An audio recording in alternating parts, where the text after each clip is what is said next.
Property वाले को मैंने एक बयाना देकर प्रॉपर्टी लिया चर्च की, और मैंने कहा कि परमेश्वर अब मैं किराए के तंबू में नहीं रहना चाहता, मैं अपनी जगह लेना चाहता हूं। और उसी समय जब मैं अपनी जगह ले रहा था तो बयाना दे दिया मैंने, लेकिन उस समय मेरे मेंबरों ने मुझे धोखा दे दिया और उन्होंने मदद नहीं किया। लेकिन मेरा बयाना मरने वाला था, 2 दिन रह गए थे। और उसी समय मैं जब निराश था तो परमेश्वर ने मुझे कहा कि इस वचन को पढ़, यशायाह 45:2-3 को, और कहा कि मैं आज रात तुझे गुप्त स्थानों में गड़ा हुआ धन दूंगा यीशु मसीह के नाम में। मैं कह रहा हूं हो सकता है कि आज रात कह रहा है कि आपका मकान सेल पर लगाओ, आपकी कार गिरवी पड़ी हो, लेकिन आप बड़ी टेंशन में हो, लेकिन वचन पर अगर आप अहमियत नहीं रखते, वचन पर भरोसा नहीं रखते, तो परमेश्वर काम नहीं करेगा। आपको वचन को मुंह से बोलना है। मेरे सास ससुर जब मेरे पास आए, मेरे साथ बैठकर प्रेयर कर रहे थे, और वो भी मेरे साथ शामिल हो गए, बोल रहे थे 120 बार हम बोलेंगे, अंगीकार करेंगे।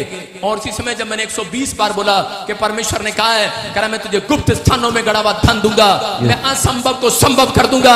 कह रहा डर मत, तूने जो मुझसे प्रेम रखा है आज रात में तुझे छुड़ाऊंगा यीशु मसीह के नाम में। जब मैंने भजन संहिता 91 पढ़ी और अंगीकार करना शुरू कर दिया 120 बार, और उसी समय एक स्वर्गदूत मेरे पास आया और बोलता है जा और ऊपर 3 बार देख आसमान में और ऐसे हा हा हा कर। मैंने कहा कल सुबह मेरी प्रॉपर्टी को खतरा है और तू मुझे कह रहा हंस, कैसे हंसूं, मैं नहीं हंस सकता। उसने कहा हंस, नहीं तो परमेश्वर काम नहीं करेगा। बोलो हालेलुया।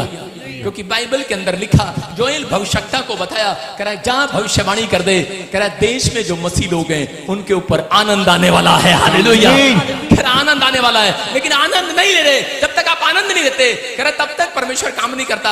और उसी समय मैं अंगीकार तो कर रहा था, लेकिन शैतान कह रहा था अभी भी डरा हुआ है। हालेलुया। हम जाते तो है वीजा लेने के लिए, पादरी से प्रार्थना कराने के बाद मेरे से प्रार्थना करा के जाते हैं, और जब एम्बेसडर के सामने जाते हैं, हाय पता नहीं लगेगा कि नहीं, हाय वीजा लगेगा कि नहीं, हाय लगेगा कि नहीं, हाय लगेगा कि नहीं। आप विश्वास के साथ जाओ कि यहोवा जोरावर के दास ने आज प्रार्थना किया, वीजा लगेगा यीशु मसीह के नाम में। कह रहे आज मैं प्रार्थना करा कर गया हूं, मैं वचन पढ़ कर गया हूं कि मैं संभव को संभव काम होते देखूंगा। परमेश्वर काम करता है। और उसी समय 1 दिन रह गया, और उसी समय उस रात मैंने 3 बार हंसा। मैंने कहा रो भी रहा और हंस भी रहा।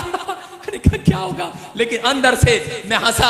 और उसी समय स्वर्गदूत ने मुझे कहा, कह रहा सुन तूने जो फॉर्मेलिटी की है, शैतान गेट पर खड़ा हुआ यीशु मसीह को बोल रहा है, कहता ये कैसे हो गया, ये हंस क्यों रहा है, मैंने तो इसको दुख दिया था। कह रहा अय्यूब को मैंने दुख दिया था, लेकिन खुश क्यों है अपनी बीमारी में, क्योंकि वो उसको विश्वास था वचन पर। याद रखना, अगर आपको विश्वास है वचन पर, आज रात चमत्कार होगा। और मेरे साथ क्या हुआ कि जैसे ही मैं जा रहा था, मैं उसको डेट बढ़ाने के लिए मैं सोच रहा था, लेकिन वो कह रहा था ना ना ना हमने डेट नहीं बढ़ानी, हमने तो इसके पैसे मार लेने, बस 1 करोड़ रुपया खत्म। और उसी समय मैंने कहा अच्छा, लेकिन जैसे ही मैं उसके पास गया खबर आई वो आदमी मर गया। हंसने की बात नहीं है, लेकिन मैं अंदर अंदर मुस्कुरा रहा था। मैं कह रहा था सच में परमेश्वर है। देखो मेरी वजह से नहीं मरा वो, मैं ये नहीं कह रहा हूं, मैं ये कह रहा हूं उसको कोई प्रॉब्लम हो गया, हार्ट अटैक हो गया और मर गया। लेकिन छोटी बात नहीं है ये मेरे लिए। इस धरती पर आप बैठे हो, और उसके बाद मैंने उसके खानदान को टाइम मांगा, उन्होंने मुझे 8 महीने दिए और मैंने सारा कर्जा उतार दिया यीशु मसीह के नाम में। हालेलुया।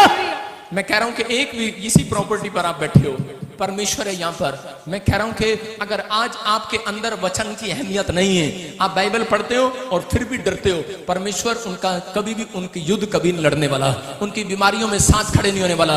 अगर आज आप वचन पढ़ रहे हैं और परमेश्वर पर भरोसा कर रहे हैं, पवित्र आत्मा आपको बताएगा तुझे दुकान कहां खोलनी है, किस वर्ष में तुझे कहां जाना है। जब आप वचन पढ़कर निकलते हो घर से, तो स्वर्गदूत आपके साथ चलते हैं, एक भी नुकसान आज रात आपका होने नहीं देंगे। याद रखना, मैं कह रहा हूं आशीषें आज आपका इंतजार करेंगी।